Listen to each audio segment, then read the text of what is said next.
Bienvenidos. Hoy nos metemos de lleno en un documento fascinante, ¿eh? El diario personal de John Wesley, el fundador del metodismo. Exacto. Un diario que llevó durante décadas, ¿no? En pleno siglo XVIII. Y con un nivel de detalle, bueno, asombroso. Sí, estamos usando una versión condensada, claro. El original son muchísimos volúmenes. Claro, pero la idea es usar estos extractos para tratar de entender al hombre detrás de ese movimiento religioso enorme. Entender su energía, que parece casi increíble. Los desafíos que tuvo, cómo era esa época. Todo está ahí. Nuestra misión, digamos. Ok, vamos a desempacar esto. Porque este diario no es solo una lista de cosas que hizo. Es casi como el registro de una obsesión, ¿no? Por documentar una vida entregada a una causa. Totalmente. ¿Cómo alguien puede mantener ese ritmo, ese nivel de detalle, día tras día, año tras año, casi toda su vida adulta? Y más allá de eso, ¿cómo ese registro tan íntimo, tan personal, se convierte después en un pilar para un movimiento mundial? Casi sin buscarlo, parece. Esa es la gran pregunta, ¿verdad? Que está como flotando en todas estas páginas. Creo que sí. Y para empezar a entenderlo, hay que ver el momento, ¿no? El siglo XVIII en Gran Bretaña. Una época de cambios, enormes. La revolución industrial empezando, la ilustración. Exacto. Mucho cambio social, intelectual, pero también mucha inquietud espiritual. Y el diario de Wesley es como una ventana a todo eso. Pero, sobre todo, es la historia del esfuerzo de una persona. Un esfuerzo monumental por vivir su fe de una manera, radicalmente activa. Y esa actividad empieza sí o sí con los viajes. Los números que se manejan son, difíciles de creer. ¿Verdad? 8,000 millas al año, a caballo, unos 1,000 sermones al año, y así durante 40 años. Es que no es solo viajar, es una vida nómada prácticamente. Totalmente. Lo fascinante aquí es cómo ese ritmo, esa cosa implacable, cambia la idea misma de lo que es ser un ministro religioso. Claro. Wesley no se quedaba esperando en la iglesia. Él salía a buscar a la gente donde estuviera. Y eso implicaba una resistencia física, casi sobrehumana, imagino. Totalmente. El diario está lleno de detalles, viajes sin condiciones terribles, nieve que no dejaba ver, lluvia helada que se le congelaba en la ropa mientras cabalgaba. Uf. Vientos huracanados que casi lo tiraban del caballo. Lo cuenta todo. Y no solo el clima, los accidentes también. Menciona caídas feas del caballo. Una cerca de Epworth, creo, donde quedó atrapado debajo del animal. Sí, o casi ahogarse cruzando ríos crecidos como el Severn. Más allá de la anécdota, ¿qué nos dice eso de su mentalidad, de su forma de ver las cosas? Yo creo que revela una convicción de hierro, de que su misión estaba por encima de su comodidad, de su seguridad personal. Ajá. Hay como una aceptación casi estoica del sufrimiento físico, como que era parte del paquete, digamos. Pero ojo, también una disciplina metódica impresionante. ¿En qué sentido? No solo anotaba los peligros, anotaba los peajes que pagaba en los turnpikes, las rutas, los tiempos. Era una logística complicadísima sostenida a pura fuerza de voluntad y organización. Y esta misión lo llevó lejos de Inglaterra, ¿no? Hay partes sobre su tiempo en Georgia al principio. Sí, su intento de evangelizar a los nativos americanos como a Tomochachi, aunque él mismo admite con bastante honestidad que no tuvo mucho éxito ahí. Claro. Y también viajó mucho por Escocia, por Irlanda. Muchísimo. Y sus comentarios son muy interesantes. En Escocia, por ejemplo, critica la arquitectura de Edimburgo, pero le impresiona la devoción en Glasgow, aunque le resultan raras algunas costumbres como el canto de los salmos. Ajá. En Irlanda, se enfrenta a turbas hostiles, describe costumbres funerarias como el howl, es el lamento irlandés, y cuenta viajes larguísimos, como uno de 90 millas en un solo día. 90 millas, sí. Incluso va a Holanda y anota cosas sobre la limpieza, el orden de la gente. Pero no el aturismo, ¿eh?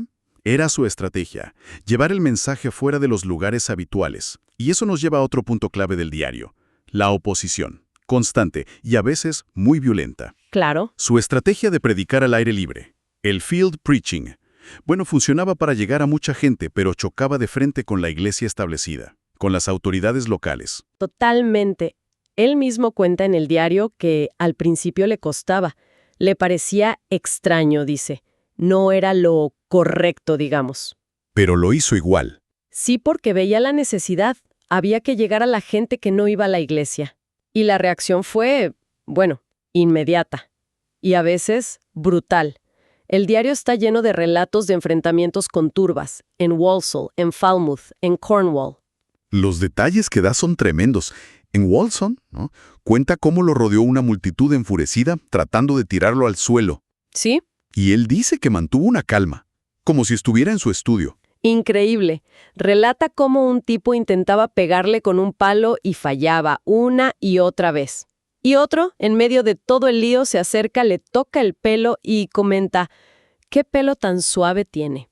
Es una imagen muy potente, ¿verdad?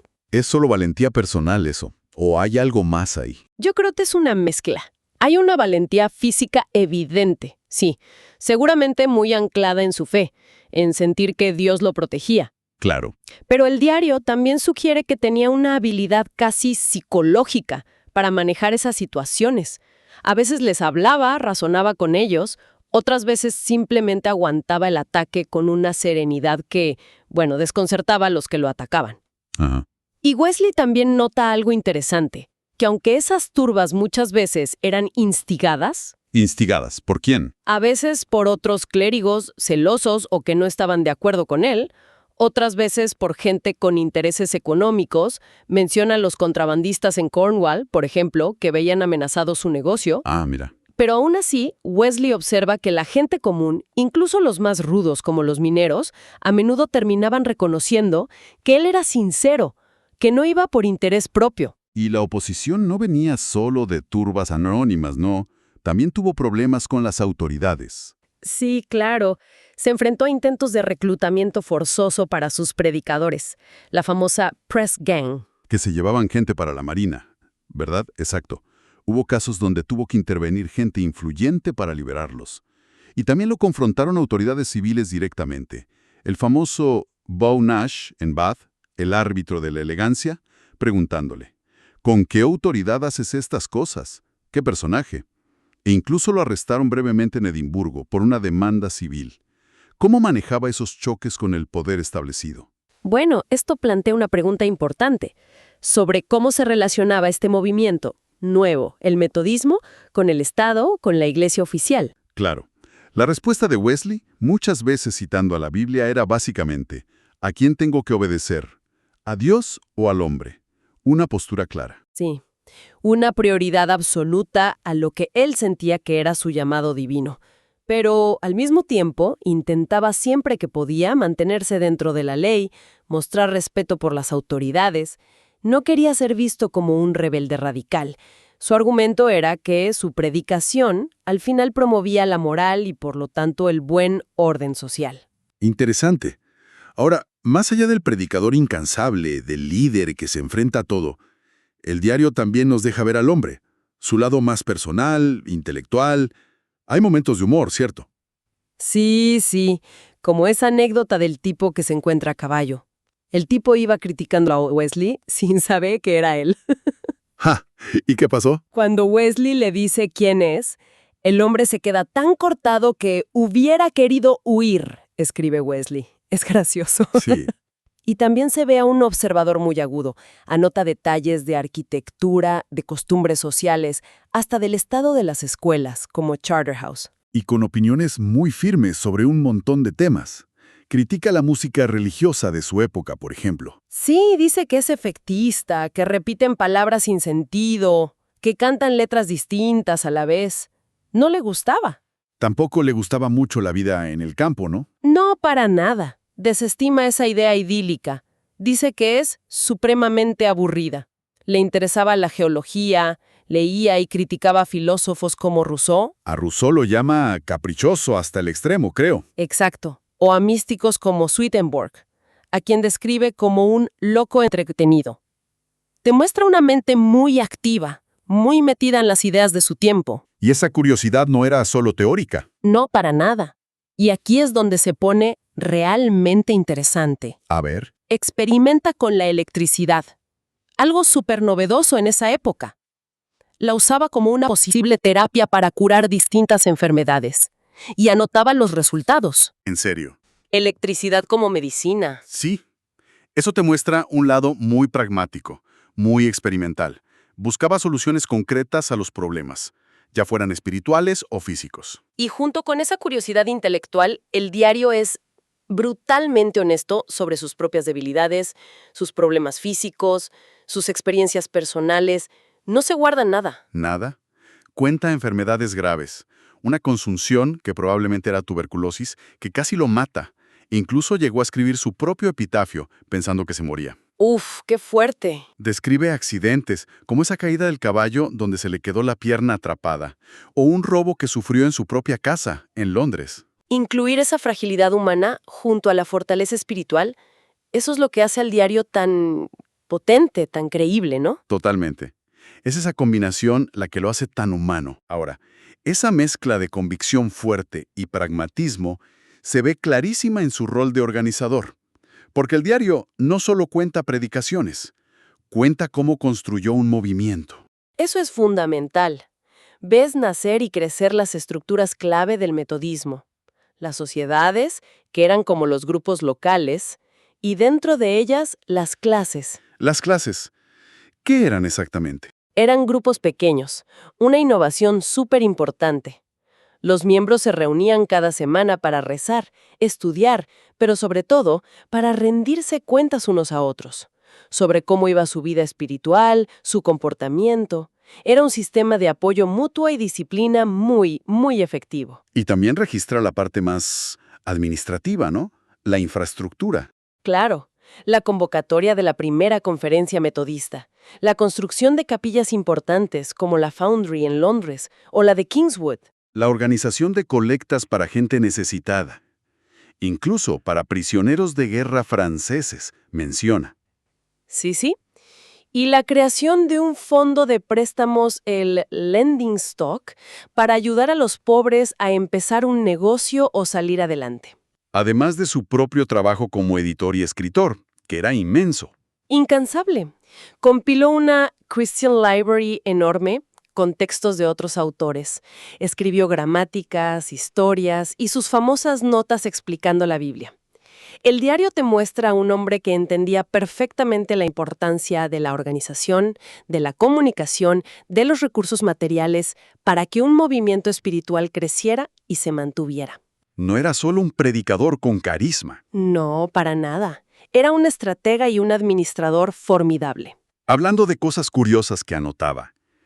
Lo de la estatua parlante en Irlanda. Así, la Remarkable Speaking Statue en Lurgan. Según cuenta Wesley, era la figura de un anciano que anunciaba la hora, con voz clara. Una estatua que hablaba. Bueno, un mecanismo ingenioso parece. Tan ingenioso que atraía a tanta gente que el creador tuvo que desarmarla, porque no lo dejaba trabajar en su propio negocio. Es una de esas anécdotas chiquitas que te pintan la época. Ahora, hablando de influencias importantes en su vida, la figura de su madre, Susanna Wesley, aparece con fuerza en el diario, ¿verdad? Él cuenta detalles de cómo los educó. Sí, y son métodos que, bueno, vistos hoy, son increíblemente estrictos. Susana tuvo 19 hijos, imagínate, y tenía un sistema muy riguroso. Por ejemplo, Les enseñaba a llorar en voz baja desde que eran bebés. Horarios fijos para todo, no les dejaba elegir la comida, y sobre todo creía firmemente que había que quebrar la voluntad del niño desde temprano, con disciplina, para que aprendieran a obedecer a Dios y a los padres. también menciona unas bylaws familiares como un código de conducta. Exacto. Reglas contra mentir, robar, pelear, pero también principios interesantes, como no castigar una falta si el niño la confesaba y se corregía, para fomentar la honestidad. Es un retrato complejo, ¿no? Una mujer de una inteligencia y una voluntad de hierro. Sin duda. Y que además tuvo su propia historia espiritual. Hizo predicaciones ella misma cuando su esposo no estaba, y tuvo una experiencia de conversión personal ya más tarde en su vida. Y la relación con su hermano Charles, el que escribió tantos himnos metodistas. Sí, también aparece, y no siempre de forma fácil. No, claro, el diario menciona tensiones, especialmente cuando John planeaba casarse con Grace Murray, una viuda que trabajaba con él en el movimiento. Y Charles se metió, ¿no? Sí, Charles intervino activamente para que ese matrimonio no se hiciera. Parece que le preocupaba el estatus social de ella o el posible daño que podía hacerle al metodismo. El diario sugiere que Charles influyó para que Grace Murray se casara con otro predicador, John Bennett. Exacto. Y después, el propio matrimonio de John Wesley, que se casó tiempo después, apenas lo menciona en el diario, salvo alguna vez que dice que se retrasó en un viaje por eso. Sabemos por otras fuentes que fue un matrimonio muy difícil.